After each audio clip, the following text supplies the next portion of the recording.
저는 지난 여름에 LA에 우리 청국장 회사를 설립을 하러 갔는데, 내가 하여튼 나하고 노는 친구들이 있어. 한 남자들인데 한 5명 정도 되는데, 나만 가면 하여튼 회사를 다 때려치고 나하고 놀라고 아주 그런 친구들이 있어. 아주 친하죠. 근데 그 친구 중에 하나가 식당을 운영하는데, 근사한 식당을 운영해요. 한 번 먹으면 막 $100, 10만 원, 20만 원. 그리고 와인도 딱 맡겨놓는. 그 한국 사람들은 거의 안 가고 미국 사람들이 와서 그 홀에다가 뭐 술 먹고 춤도 추고 막 이러는 그런 아주 근사한 식당이에요. 근데 그 친구가 나를 식사를 대접하고 싶다고 몇 번 그러는데, 내가 또 그렇게 비싼 식당에 갈 수 있어요? 안 간다고 그랬더니 그럼 우리 집에 모시겠다고 집으로 갔어요. 집에 갔는데 그 친구 부부 다 뭐 손님 한 12명을 초대를 했는데, 내가 주인공으로 간 거 아니에요. 근데 자기 식당에 주방장을 데리고 왔더라고.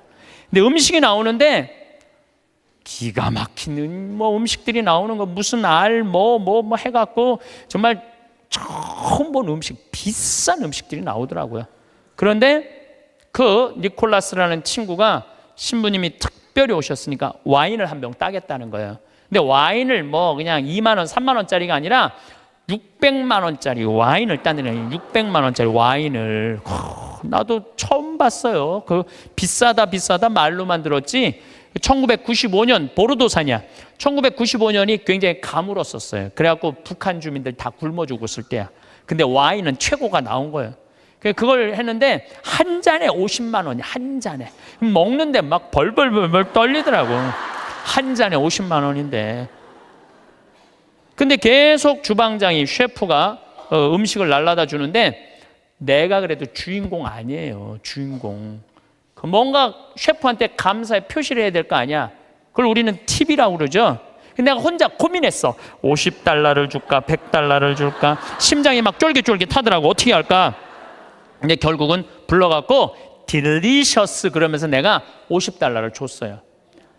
지금 생각해보면 왜 $100를 못 줬는지. 귀양 뽐낼 거면 확실하게 뽐내고 해야 되는 건데, 근데 그 $50를, 5만 원이죠. $50를 줬는데도 불구하고 그 셰프는 굉장히 고맙다고 그러더라고요. 굉장히 고맙다고. 근데 만약에 여러분들 그게 한 1,000만 원 넘는 식사였는데, 내가 그걸 얻어먹고 돈 한 푼 안 내고 팁 하나 안 내고 그냥 가면은요, 그분들 모르긴 해도 내 귀에다 대고 이랬을 거야. 아유, 정말 멋대가리 하나 없는 신부라고. 에? 그렇지 않겠어요? 그렇게 멋있게 했으면 그 주방 그 직원 데려댔으면 줄 알아야지. 이건 비단 나한테뿐만 아니라 여러분들도 마찬가지야.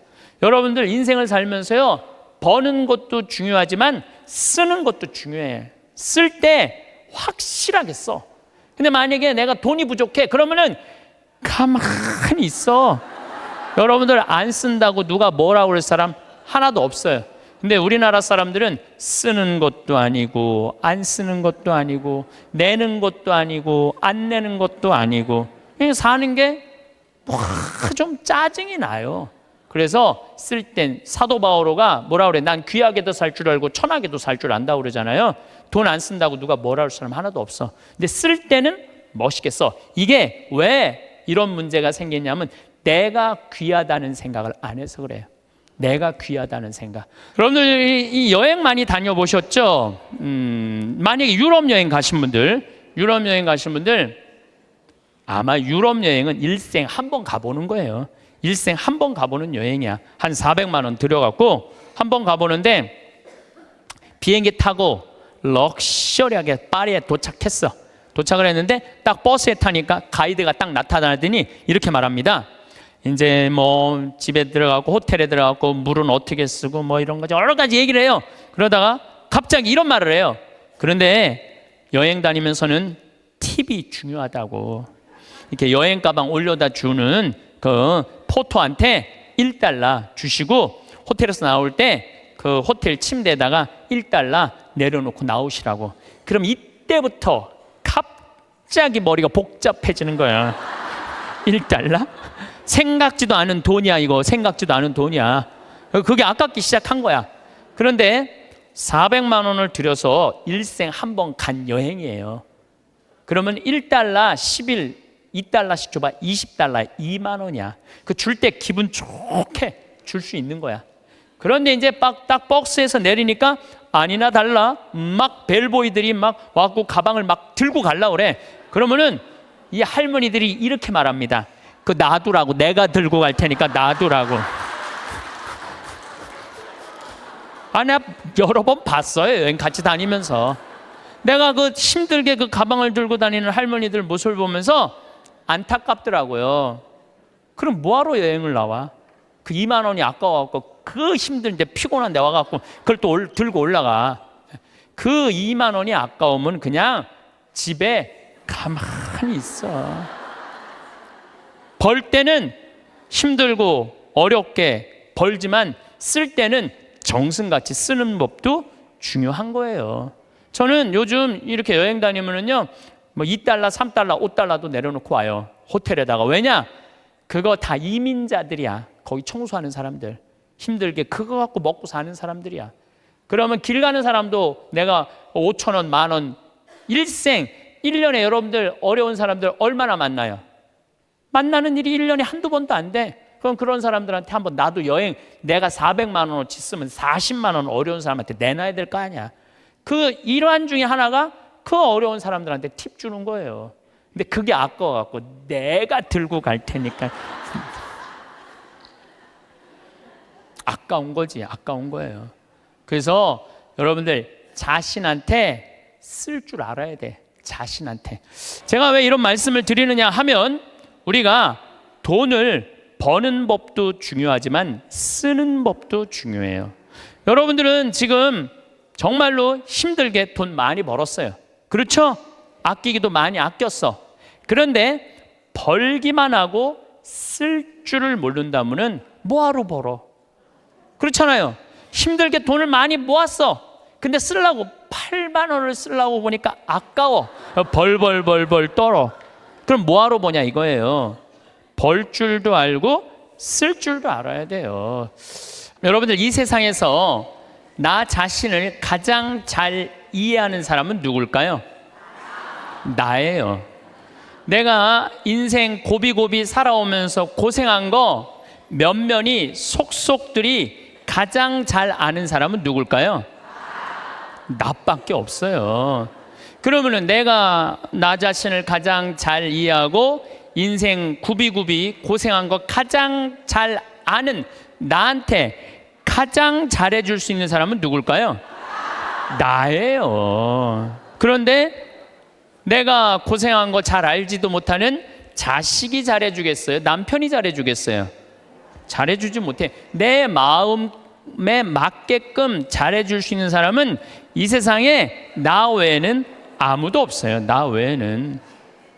그런데 우리는 간혹 내가 나한테 잘해주면 되는데 나는 나한테 잘해주지 않고 남편이 나한테 잘해주지 않는다고 자식이 나한테 잘해주지 않는다고 섭섭하다고 원망하는 어리석은 사람들이 참 많아요. 여러분들 이렇게 살아오면서 내가 사글세, 월세, 전세, 그나마 뭐 아파트 20평, 30평 이렇게 살 때까지 정말 알뜰살뜰 아끼면서 절약한 거 자식이 알 것 같아요? 몰라요. 그런데 몰라준다고 맨날 눈물찍, 콧물찍 짜는 이 바보들이 참 많아요. 오늘 이후부터는 그런 거 섭섭하다고 말하지 마시고 누구한테 잘해주면 돼? 내한테 누가? 내가 잘해주면 돼요. 우리 평창은 화요일, 수요일 1박 2일 피정, 목요일 당일 피정, 금, 토, 일 2박 3일 피정을 해요. 1년 내내 해요. 지난번에도 하고 이번에 성탄 때도 금, 토, 일 2박 3일 피정해요. 오고 싶어도 이미 예약이 끝나서 못 와요, 여러분들. 네. 그런데 이 피정 오는 분들의 행복의 크기가 다 달라요.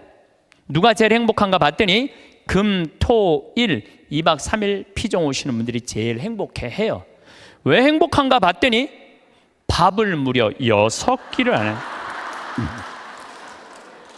주부가 밥을 6끼 안 하면 행복할 것 같아, 안 행복할 것 같아요?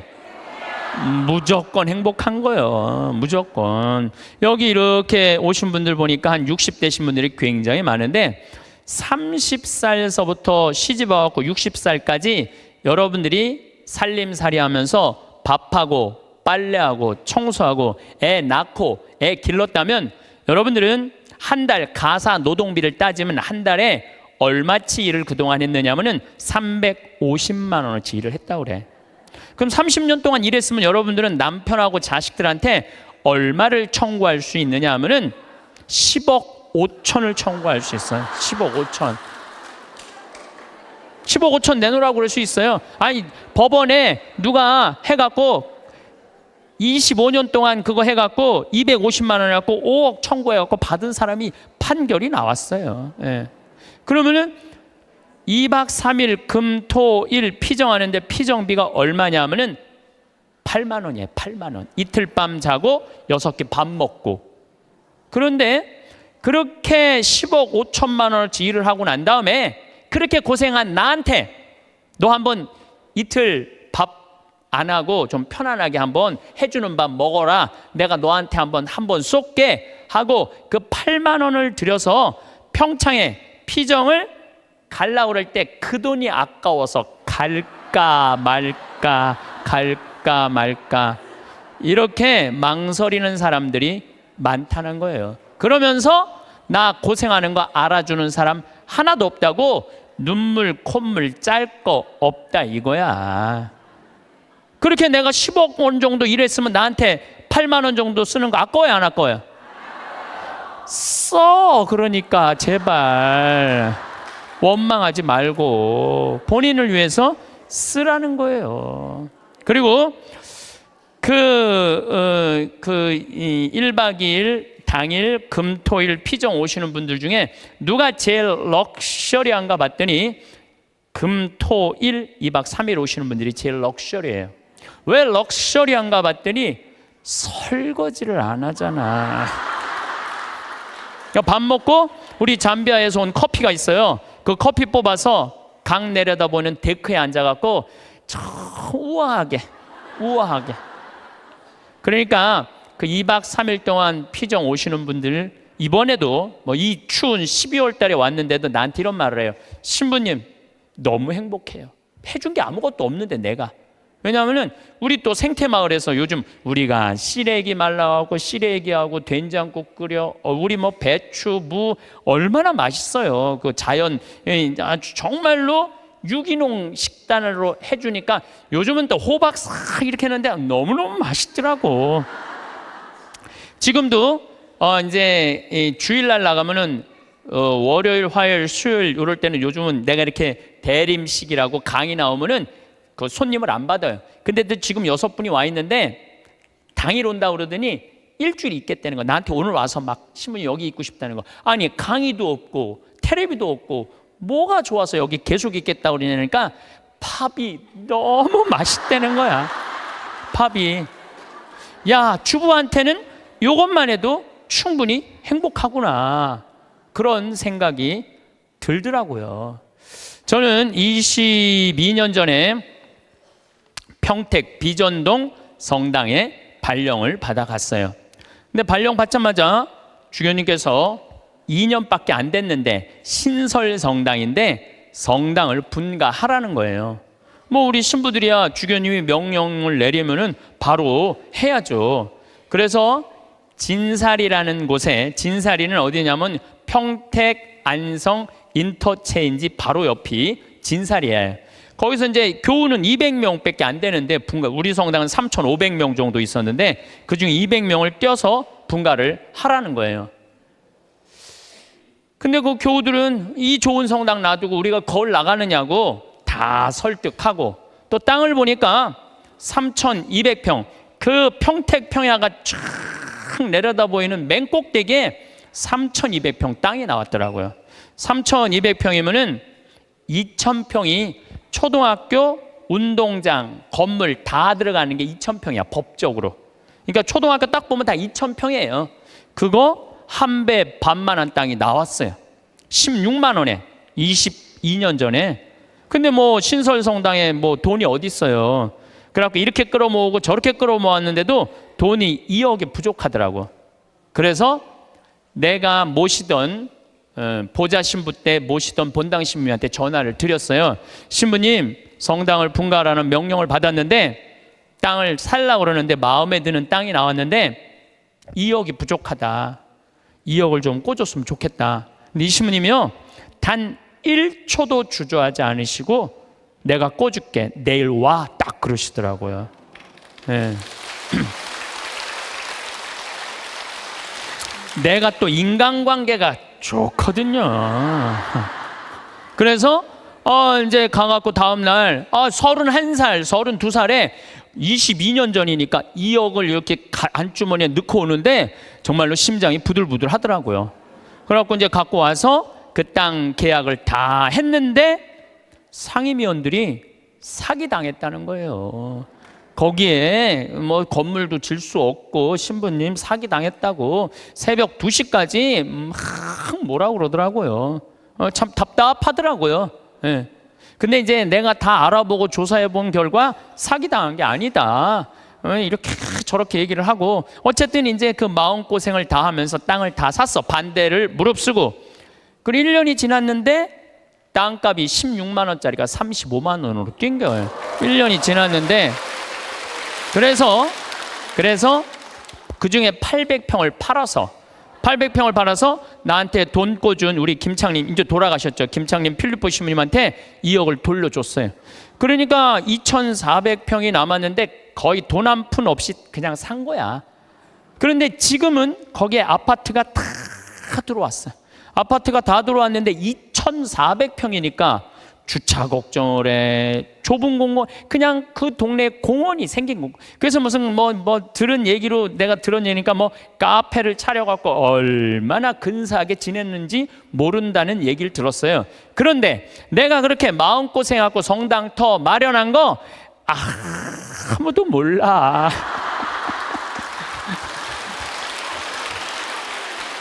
누구만 알아?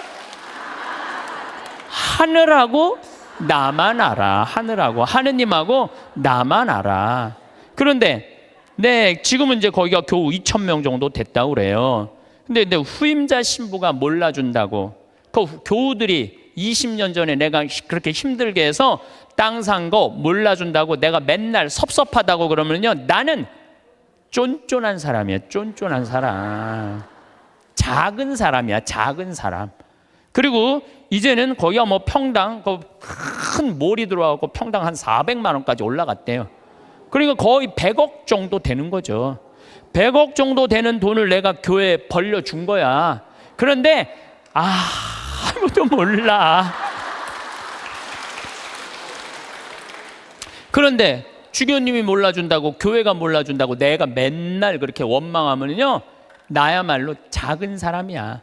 나는 그 평택 IC 지나다닐 때마다 하느님의 기도하는 집을 내가 마련할 수 있는 영광을 가진 것에 대해서 감사해요.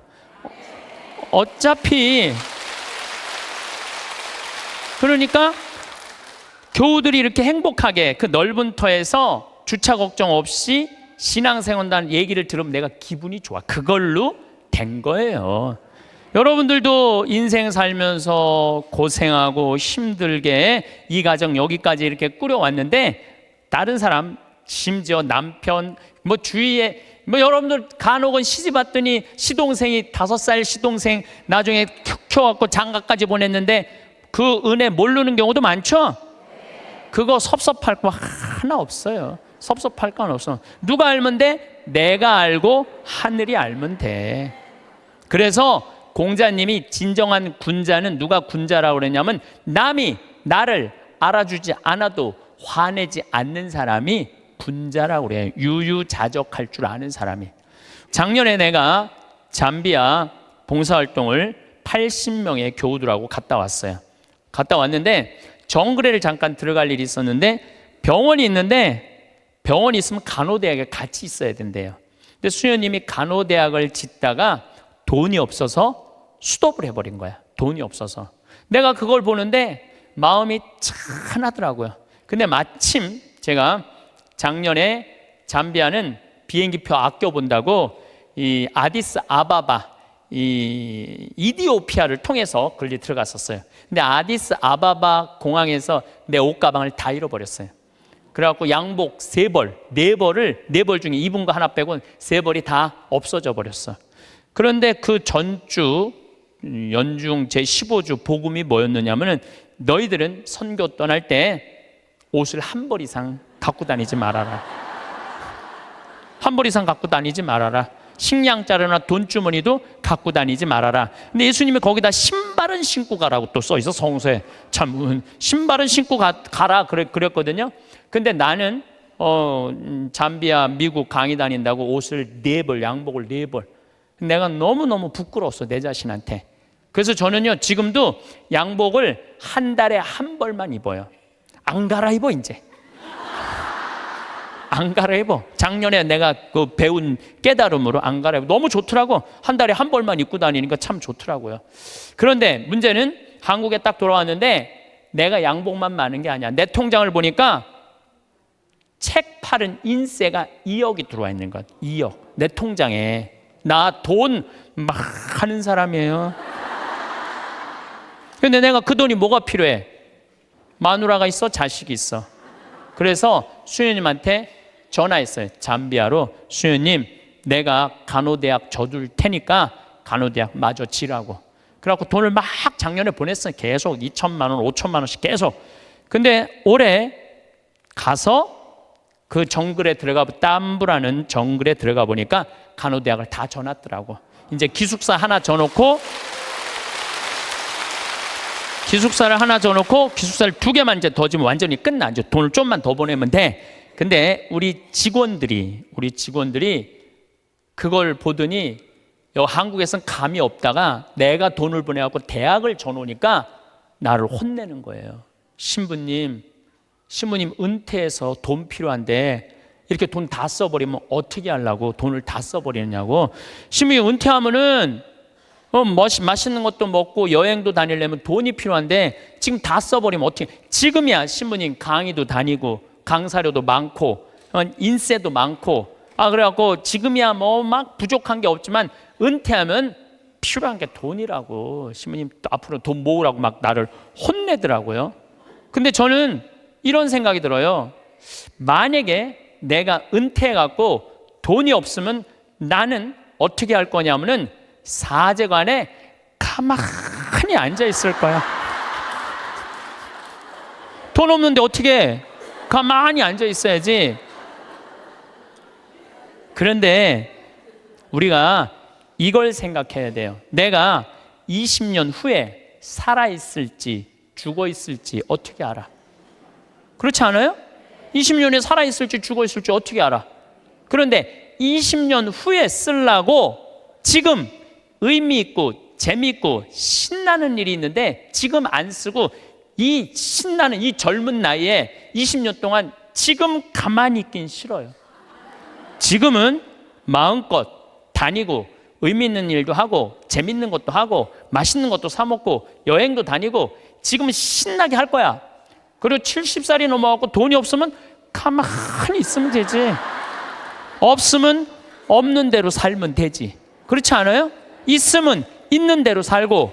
오늘 성채 미사 때 성채 모자랐잖아요. 많이 모자랐어요. 오늘 성채 뭐 이렇게 많이 왔어. 성채가 모자랄 정도로 많이 왔는데 어떻게 했느냐 하면은 마지막에 성채를 4등분해서 다 했어요. 없으면 쪼개서 쓰고 나눠서 써도 다 살아.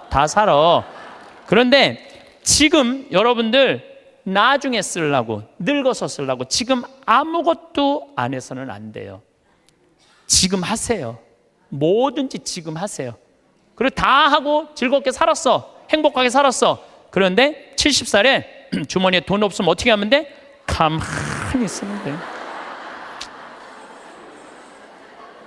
70살에 돈 없으면 가만히 있으면 돼. 많은 분들이 우리 생태마을에 지금도 이제 짬짬이 암 환자들이 많이 와요. 내가 그분들하고 이렇게 상담을 해보면은요, 60살 될 때까지 한 번도 노른 적 없는 사람들 많아요. 60살 될 때까지 여행 한 번도 간 적 없는 사람 많아요. 60살 될 때까지 뽐나게 옷 한 번 사입어 본 적이 없는 사람들 많아요. 60살까지 뭐만 해? 돈만 버는 거예요. 자식 키우고. 근데 떨커덕 암이 걸려. 지금도 한 분 와 계세요. 떨커덕 암이 걸린 거야. 떨커덕 암이 걸리면은 이분들 나한테 공통적으로 하는 얘기가 있어요. 신부님, 나는 억울해서 못 죽어요. 난 이제까지 뭐만 했어? 고생만 했어요. 어떻게 하면 좋아요, 신부님? 이러는 분들이 너무 많아요. 여기 계신 여러분들도 나중에 하려고 그러지 말고 언제? 지금 하세요. 저 청국장 가루도 나중에 사 먹지 말고 언제 사 먹어? 지금 사 먹어. 지금. 그게 훨씬 건강하고 좋은 거예요. 예. 저는 이제 여주에 평창은 15,000평인데 여주는 15만 평이에요. 거기에는 수영장도 있고 그림 그리는 데도 있고 도자기 만드는 데도 있고 다 있어요. 거기 피정 이제 우리 교우들 받을 거예요. 거기 600명이야. 지금은 200명이라 1년 기다려도 못 오는 분들 많아. 2년 기다리면서도 못 오는 분들이 많아요. 근데 그런 교우들이 좀 안타까워갖고 여주에 피정집을 지금 준비하고 있어요. 근데 거기는 피정 1박 2일, 2박 3일 이런 거 안 해요. 화, 수, 목, 금, 토, 일 5박 6일 피정이에요. 5박 6일. 5박 6일 할 거예요. 5박 6일. 여러분들 시간 많잖아. 죽지도 않고. 근데 5박 6일 피정하는데 피정비를 얼마만 받을 거냐면은 10만 원만 받을 거예요. 10만 원만. 10만 원만. 10만 원만. 밥을 무려 18끼를 안 하는데 10만 원만 받을 거예요. 난 사실 우리 천주교 교우들 불쌍해요. 왜 불쌍하냐면은 성당 나오면서부터 많은 헌금을 하든 안 하든 평생 헌금했어요. 그리고 또 불쌍한 데 있으면 2차 헌금하고 교무금하고 또 성당 지면 신축금 내고 또 뭐 어려운 데서 와갖고 뭐 꽃동네 뭐 이런 데 와갖고 또 뭐 도와달라 그러면 또 반지도 빼고 뭐 그냥 있는 거 없는 거 나 먹기 살기 힘들어도 어떻게 해? 마음 짠하니까 어떻게 해요? 또 내잖아요. 그런데 그렇게 20년 30년 신앙생활 했는데 정작 내가 외롭고 힘들 때 어디 가서 좀 위로받고 싶은데 그럴 데가 없어요. 별로. 우리 한국 천주교 교회는. 그러니까 교우들한테 받기만 했지 주지를 않아. 내가 그게 제일 불만이야. 그런 공간이 한국 교회에 필요하다 이거야. 그래서 이제 여주는 10만 원이면 여러분들 보통 한 달 생활비 최저가 110만 원인가 그렇더라고. 그러니까 누구나 올 수. 그리고 거기 전철까지 나 있어. 이제 그 앞에까지. 그러니까 여기 65살들은 거기까지 공짜로 올 수 있어. 65살까지는. 전철까지 나 있으니까 마음만 먹으면은 뭐 얼마든지 올 수 있어요. 그래서 우리 교우들한테 그런 공간을 만들어 줘야 되겠다. 우리도 좀 위로받고 살아야 되지 않아요? 맨날 뭐 남만 위로하고 살아. 나는 30년 동안 그렇게 뼈 빠지게 고생했는데. 그런데 제가 한 6년 동안 그 여주에다가 그런 생태 마을을 꾸며서 한국민들, 우리 천주교 교우들뿐만 아니라 한국민들이 쉴 수 있는 오아시스를 만들어야 되겠다. 그래갖고 다 허가를 받아놨는데 이번 2월 달에 교구청에 편지를 했어요. 주교님 허가를 다 받아놨으니 공사비 달라고. 거기가 총 공사비가 얼마냐면 300억이에요. 300억을 내가 무슨 재주로 만들어. 내가 무슨 재주로.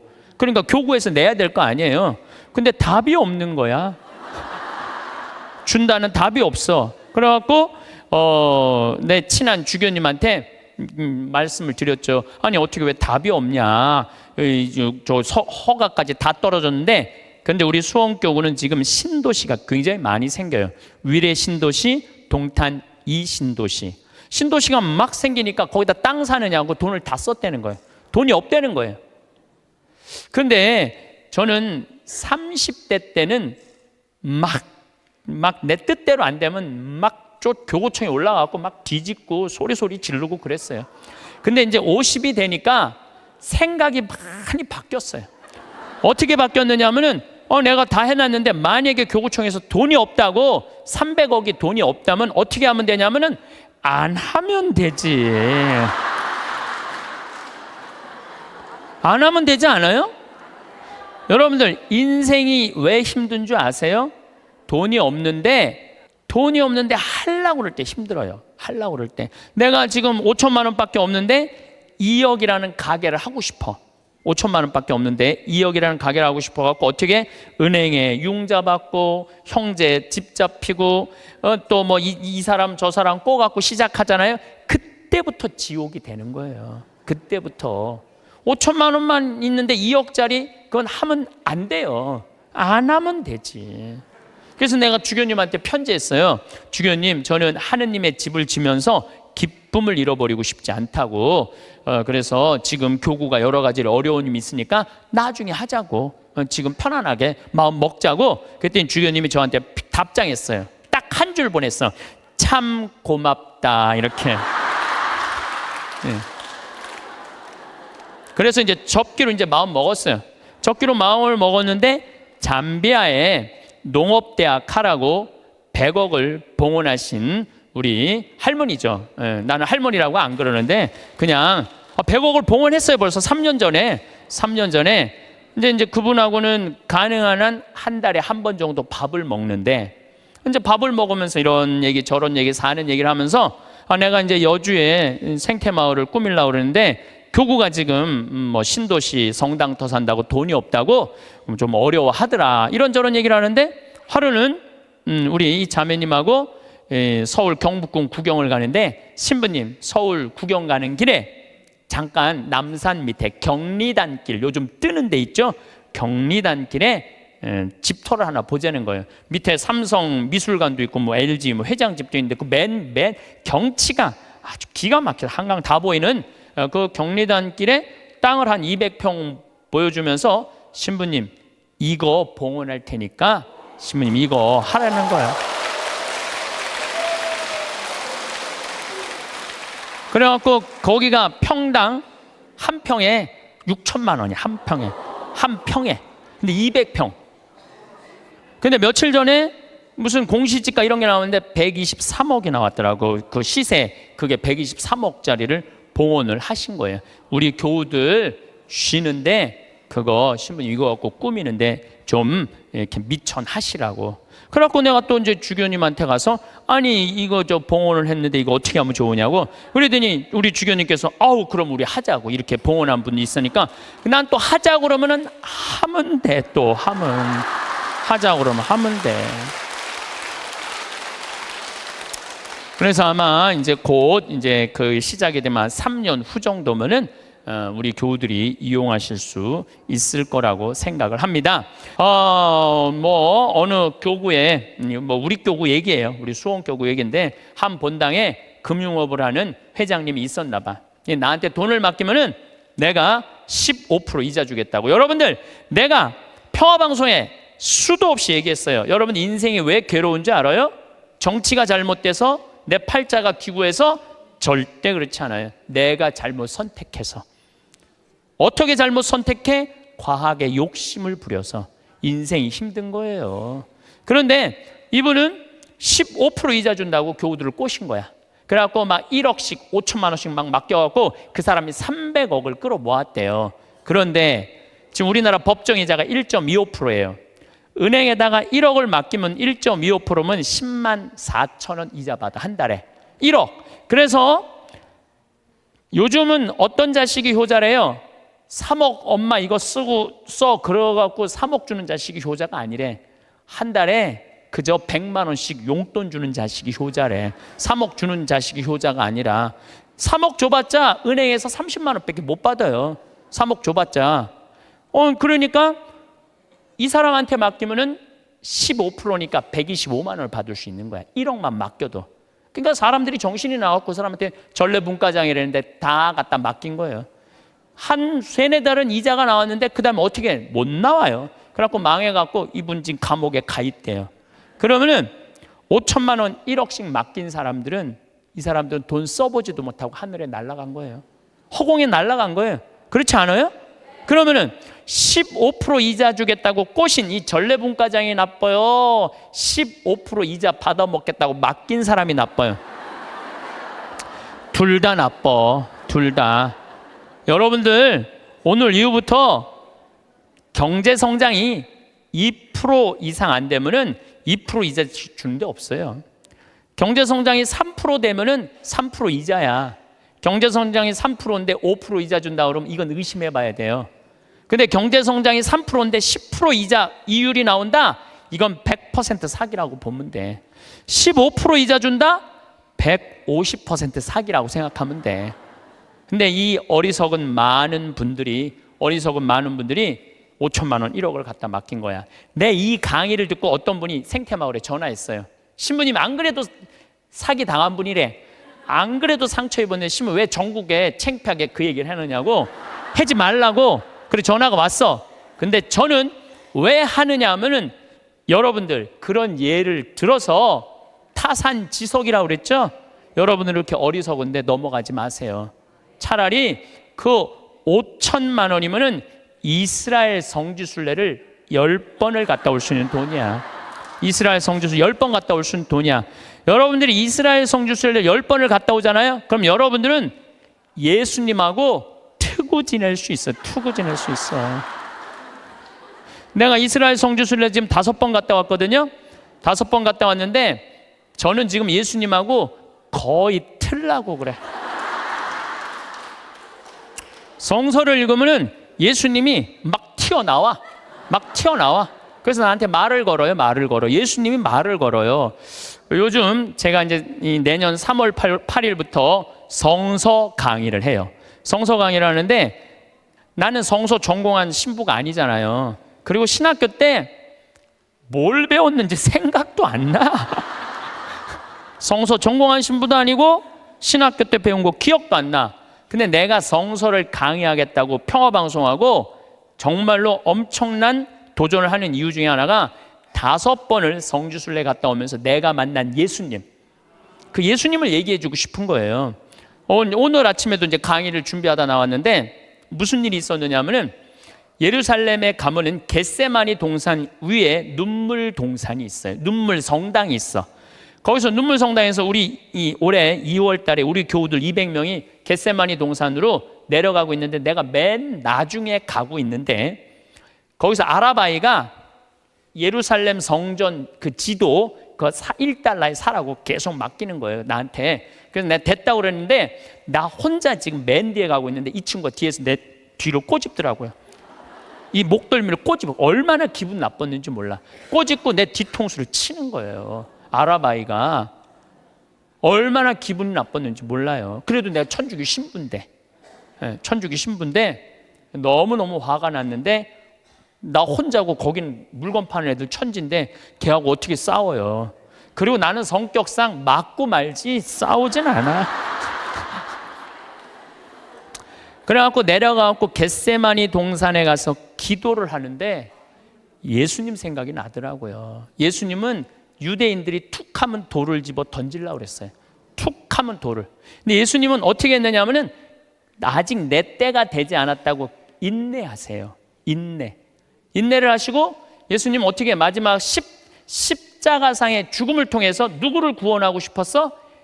인류를 구원하고 싶었어요. 몇몇 사람들이 기분 나쁘게 돌 집어 던진다고 욕한다고 그것 때문에 큰 일을 그르칠 분이 아니었어요. 나도 이 200명이나 되는 사람들을 데리고 와서 성지순례 하는데 내가 하나 기분 나쁘다고 막 신경질 부리고 나 이제 간다고, 나 이제 한국으로 갈 거라고 겟세마니 동산에 앉아서 이렇게 기도를 하는데 정말로 구구절절 예수님이 느껴지더라고요. 그리고 인내라는 거 그런 게 막 느껴지는 거예요. 여러분들도 자식 키우면서 정말로 이 세상 살면서 더러운 꼴 많이 보죠? 근데 여러분들 왜 참아요? 이거 자식 하나 잘 키워보겠다고, 자식 하나 행복하게 해보겠다고 참는 거 아니에요? 그러니까 인내를 하면은 뭐를 얻을 수 있느냐 하면은 열매를 얻을 수 있어요. 열매를. 인내를 하면. 근데 내가 만약에 이스라엘 성지순례 안 갔다 왔으면 이런 묵상 나 죽었다 깨어나도 못해. 근데 만약에 여러분들이 5천만 원을 가지고 이스라엘 성지순례 10번만 갔다 오면 여러분 예수님하고 트고 지낼 수 있다니까. 근데 15% 이자 받아보겠다고 홀딱 맡겨갖고 써보지도 못하고 돈 날리면은 이분들 이렇게 얘기합니다. 내가 성당 나가봤더니 믿을 놈 한 놈 없더라. 하느님이 있긴 어디 있느냐. 사기나 치는 사람들 모임인데, 그리고 이 사람 어떻게 하냐면은 냉담해요. 그러면은 돈 잃어버리고 하느님 잃어버리고 사람 잃어버리고. 이게 왜 그런 줄 알아요? 자기 욕심 때문에 그러는 거예요.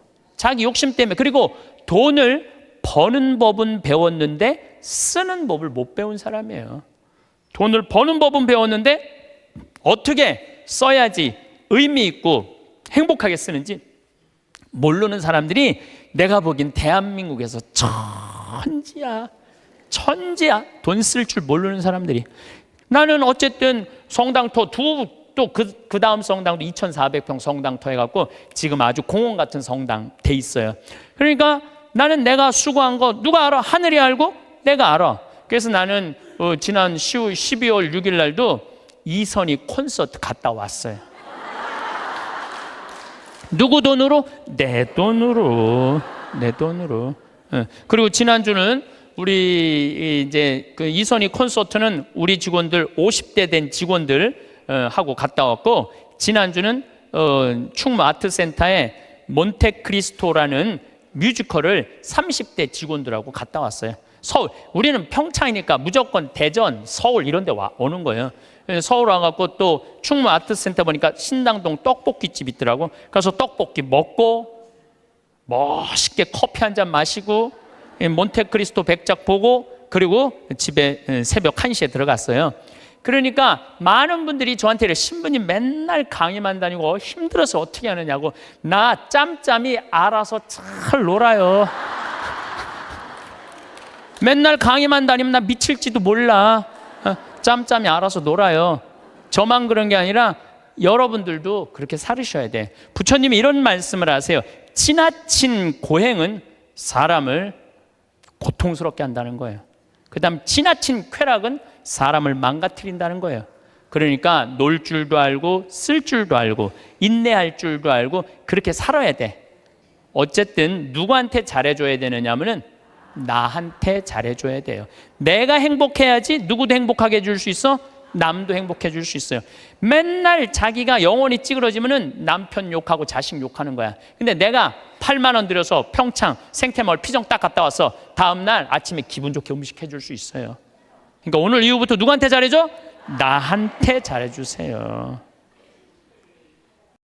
사람은 누구나 누구에게든 인정받고 싶어 합니다.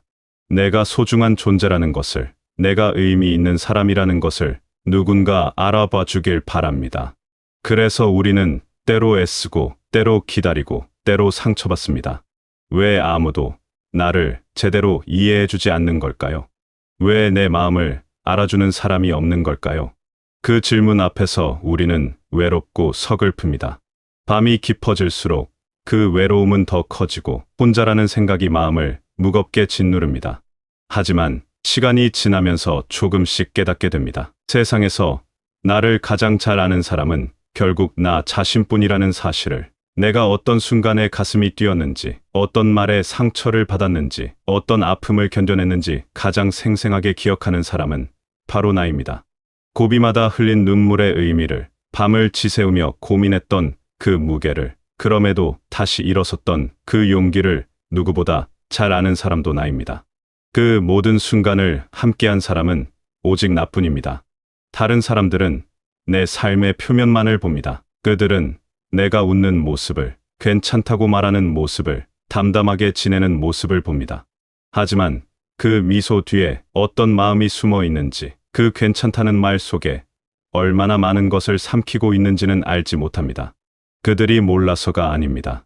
그저 누구도 다른 사람의 내면 깊은 곳까지 들여다볼 수 없기 때문입니다. 우리는 모두 각자의 세계에 살고 있고 그 세계의 가장 깊은 곳은 자신만이 갈 수 있는 곳입니다. 그럼에도 우리는 계속 기대합니다. 가족이 나를 알아주길, 친구가 나를 이해해 주길, 누군가 내 마음을 헤아려 주길 바랍니다. 그리고 그들이 그렇게 해주지 않을 때 실망하고 서운해합니다. 마치 그들이 나를 위로해야 뇌가 편안해질 수 있고 그들이 나를 인정해야 뇌가 같이 있어줄 수 있다는 듯이 말입니다. 하지만 그 기대는 결국 우리를 더 외롭게 만들 뿐입니다. 우리는 종종 자신의 행복을 다른 사람에게 맡깁니다. 누군가 나를 따뜻하게 대해야 내가 평안할 거라 믿습니다. 누군가 나를 칭찬해야 내가 괜찮은 사람이라 느낄 거라 생각합니다. 그래서 우리는 기다립니다. 누군가 먼저 다가와 주길, 누군가 먼저 알아봐 주길, 누군가 먼저 손을 내밀어 주길 기다립니다. 그 기다림 속에서 우리는 점점 더 작아지고 점점 더 의존적이 됩니다. 하지만 그 기다림은 때로 너무 깁니다. 그리고 그 기다림 끝에 오는 것은 기대했던 위로가 아니라 더 깊은 허전함일 때가 많습니다. 다른 사람들은 자신의 삶을 살아가느라 바쁩니다. 그들도 자신의 마음을 돌보기에 벅찹니다. 그들이 나를 살피지 못하는 것은 무심해서가 아니라 그들 역시 자신을 돌보는 일에 익숙하지 않기 때문입니다. 그들도 누군가 자신을 알아봐 주길 바라며 살아가고 있습니다.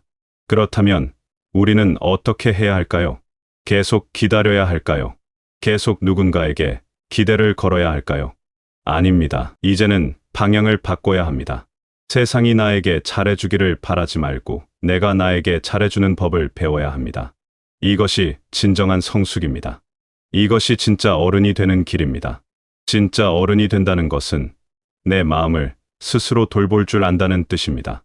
누군가 위로해주지 않아도 스스로를 다독일 수 있고, 누군가 인정해주지 않아도 내 가치를 믿을 수 있고, 누군가 이해해주지 않아도 나 자신을 받아들일 수 있는 사람이 되는 것입니다. 그것은 외로움을 견디는 법이 아니라 진정한 평화를 찾는 법입니다. 처음에는 낯설 수 있습니다. 스스로에게 다정하게 말을 거는 것이, 스스로를 위로하는 것이 어색하고 쑥스러울 수 있습니다. 그동안 우리는 자신에게 엄격했고, 자신에게 냉정했고, 자신에게 인색했습니다. 잘한 일은 당연하게 여기고, 못한 일은 크게 자책했습니다. 다른 사람에게는 관대하면서도 나에게는 가혹했습니다. 남들에게는 쉽게 용서하면서도 나에게는 용서하지 못했습니다. 하지만 이제는 그 태도를 바꿔야 합니다. 내가 나에게 가장 따뜻한 사람이 되어야 합니다. 내가 나에게 가장 다정한 친구가 되어야 합니다. 내가 나를 가장 먼저 이해하고, 가장 먼저 위로하고, 가장 먼저 격려하는 사람이 되어야 합니다. 다른 누구도 아닌 내가 나의 가장 든든한 편이 되어야 합니다. 그렇다고 해서 다른 사람들이 중요하지 않다는 뜻은 아닙니다. 여전히 우리는 관계 속에서 살아가고, 여전히 다른 사람들의 사랑과 지지가 필요합니다. 다만 그것이 내 삶의 전부가 되어서는 안 된다는 것입니다. 다른 사람의 평가가 나를 규정하지 않고, 다른 사람의 태도가 내 가치를 결정하지 않습니다. 내 가치는 내 안에 이미 존재합니다. 내 가치는 이미 내 안에 있습니다. 내가 지금까지 살아온 모든 순간 속에 있습니다. 넘어졌다가 다시 일어선 그 순간들, 포기하고 싶었지만 버텨낸 그 시간들, 아무도 몰랐지만 혼자 견뎌낸 그날들 속에 내 가치가 있습니다. 그 모든 것이 지금의 나를 만들었고, 그것이 바로 내 가치입니다. 이제는 타인의 말보다 내 마음의 목소리를 들어야 합니다. 남들이 뭐라고 하든 내가 나를 어떻게 대하느냐가 더 중요합니다. 세상이 나를 어떻게 보든 내가 나를 어떻게 바라보느냐가 더 중요합니다. 내 삶의 주인공은 나이고, 내 마음을 가장 먼저 챙겨야 할 사람도 나입니다. 오늘 하루 나를 위해 좋은 말을 한마디 건네보세요. 괜찮아. 지금까지 잘 버텨왔어. 힘들었지만 그래도 여기까지 왔어. 완벽하지 않아도 괜찮아. 충분히 잘하고 있어. 이런 말들을 나 자신에게 해주세요. 처음에는 어색하고 어색하다가도 조금씩 익숙해지면 그 말들이 마음에 스며들기 시작합니다. 그리고 그 말들이 진짜 힘이 된다는 것을 느끼게 됩니다.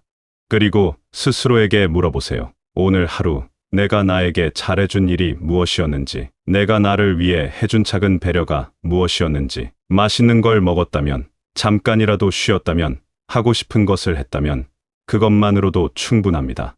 그 작은 것들이 쌓여서 나를 사랑하는 습관이 됩니다. 자신을 돌보는 일은 거창한 것이 아닙니다. 매일 특별한 일을 해야 하는 것도 아닙니다. 작은 것들의 반복입니다. 내 몸이 피곤해하면 쉬어주는 것, 내 마음이 힘들어하면 위로해주는 것, 내가 무언가를 원하면 그것을 들어주려 노력하는 것. 이런 작은 행동들이 쌓여서 나를 사랑하는 법이 됩니다. 그리고 그것이 바로 나를 지키는 힘이 됩니다. 그렇게 스스로를 안아주는 순간 삶은 비로소 고요하고 따뜻해집니다. 세상은 여전히 바쁘고 사람들은 여전히 자신의 일에 몰두하지만 내 안은 평화롭습니다. 누군가 나를 알아주지 않아도 괜찮습니다. 내가 나를 알고 있으니까요. 누군가 나를 위로해주지 않아도 괜찮습니다. 내가 나를 위로할 수 있으니까요. 이것이 진정한 자유입니다. 이것은 외로움을 참는 법이 아닙니다. 이것은 진정한 평화를 찾는 법입니다. 누군가에게 의지하지 않고도 평안할 수 있는 힘, 누군가의 인정 없이도 괜찮을 수 있는 힘, 그것이 바로 스스로를 사랑하는 힘입니다. 그 힘은 누구도 빼앗아갈 수 없습니다. 그것은 오직 내 것이고 언제나 내 안에 있습니다. 물론 쉽지 않습니다. 평생을 남들의 시선을 의식하며 살았는데 갑자기 그것을 내려놓는다는 것이 어려울 수 있습니다. 하지만 조금씩 천천히 시작하면 됩니다. 하루에 한 번이라도 나를 위한 시간을 갖는 것부터 시작하면 됩니다. 그 시간이 조금씩 늘어나고 그것이 습관이 되면 삶이 달라집니다. 그 시간은 아주 짧아도 괜찮습니다. 창밖을 바라보며 멍하니 있는 시간, 좋아하는 음악을 듣는 시간, 그냥 아무것도 하지 않는 시간. 그 시간 속에서 나는 나 자신과 만납니다. 바쁜 일상 속에서 잊고 있던 내 마음과 만납니다. 그 만남이 소중합니다. 그 만남이 나를 다시 살아있게 합니다. 그리고 그 마음에게 물어보세요. 지금 어떤 기분인지, 무엇이 필요한지, 무엇을 원하는지 그 답이 바로 들리지 않아도 괜찮습니다. 계속 물어보세요. 계속 귀를 기울이세요. 그러다 보면 언젠가는 내 마음의 진짜 목소리가 들리기 시작합니다. 그 목소리는 조용하지만 명확합니다. 그 목소리는 내가 정말 원하는 것이 무엇인지 알려줍니다. 그 목소리를 따라가세요. 다른 사람들이 뭐라고 하든 내 마음이 원하는 것을 해주세요. 그것이 나를 사랑하는 첫걸음입니다. 내 마음을 존중하고 내 마음을 우선순위에 두는 것. 이기적인 것이 아닙니다. 이것은 나를 지키는 일입니다. 이것은 나를 살아있게 하는 일입니다. 나를 지킬 수 있어야 다른 사람도 제대로 사랑할 수 있습니다. 내가 텅 비어 있으면 다른 사람에게 줄 것도 없습니다. 내가 행복해야 다른 사람에게도 행복을 나눠줄 수 있습니다. 내가 평화로워야 다른 사람에게도 평화를 전할 수 있습니다. 나를 사랑하는 것은 다른 사람을 사랑하기 위한 첫 단계입니다. 그러니 나를 사랑하는 것은 이기적인 일이 아니라 필요한 일입니다. 나를 돌보는 것은 사치가 아니라 필수입니다. 나에게 잘해주는 것은 특별한 날에만 하는 것이 아니라 매일 해야 하는 일입니다. 매일 조금씩 꾸준히 나를 사랑하는 연습을 해야 합니다. 여러분은 지금까지 충분히 잘해왔습니다. 힘들 때도 있었고 지칠 때도 있었지만 그래도 여기까지 왔습니다.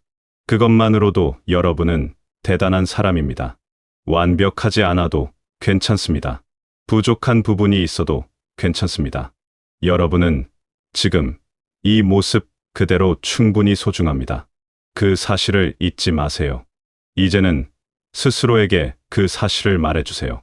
내가 소중하다고, 내가 가치 있다고, 내가 사랑받을 자격이 있다고. 다른 사람에게서 그 말을 듣지 못해도 괜찮습니다. 내가 나에게 그 말을 해줄 수 있으니까요. 그 말이 진심으로 느껴질 때까지 계속 말해주세요. 그렇게 나를 사랑하기 시작하면 삶이 달라집니다. 똑같은 하루를 살아도 마음이 다릅니다. 똑같은 일을 겪어도 받아들이는 방식이 다릅니다. 내 안에 단단한 중심이 생기기 때문입니다. 흔들리지 않는 평화가 생기기 때문입니다. 그 평화는 누구도 빼앗아갈 수 없는 것입니다. 세상은 여전히 복잡하고 사람들은 여전히 바쁘고 관계는 여전히 어렵습니다. 하지만 내 안이 평화로우면 그 모든 것을 견딜 수 있습니다. 내가 나를 사랑하면 다른 사람의 사랑에 목매지 않아도 됩니다. 내가 나를 인정하면 다른 사람의 인정에 연연하지 않아도 됩니다. 그것이 진정한 자유입니다. 이것이 진짜 자유입니다. 누군가의 평가로부터의 자유, 누군가의 기대로부터의 자유, 누군가의 시선으로부터의 자유. 그 자유 속에서 우리는 비로소 진짜 나로 살 수 있습니다. 남의 눈치를 보지 않고, 남의 말에 흔들리지 않고, 오직 내 마음의 소리를 따르며 살 수 있습니다. 여러분, 오늘부터 나를 위한 시간을 가져보세요. 나를 위한 말을 건네보세요. 나를 위한 선택을 해보세요. 처음에는 어색하고 어려워도 조금씩 익숙해질 것입니다. 그리고 그 익숙함 속에서 여러분은 진짜 평화를 발견하게 될 것입니다. 그 평화는 어떤 것과도 바꿀 수 없는 소중한 것입니다. 지금까지 많은 것을 견뎌온 여러분 자신을 한번 안아주세요. 고생했다고, 잘 버텨줘서 고맙다고 말해주세요. 그 한마디가 여러분의 마음을 얼마나 따뜻하게 해줄지 모릅니다. 그리고 그 따뜻함이 여러분의 삶을 얼마나 아름답게 만들어줄지 모릅니다. 여러분은 그 따뜻함을 받을 자격이 있습니다. 여러분 모두가 스스로를 사랑하는 법을 배우고 그 사랑 속에서 진정한 평화를 누리게 되시길 바라겠습니다.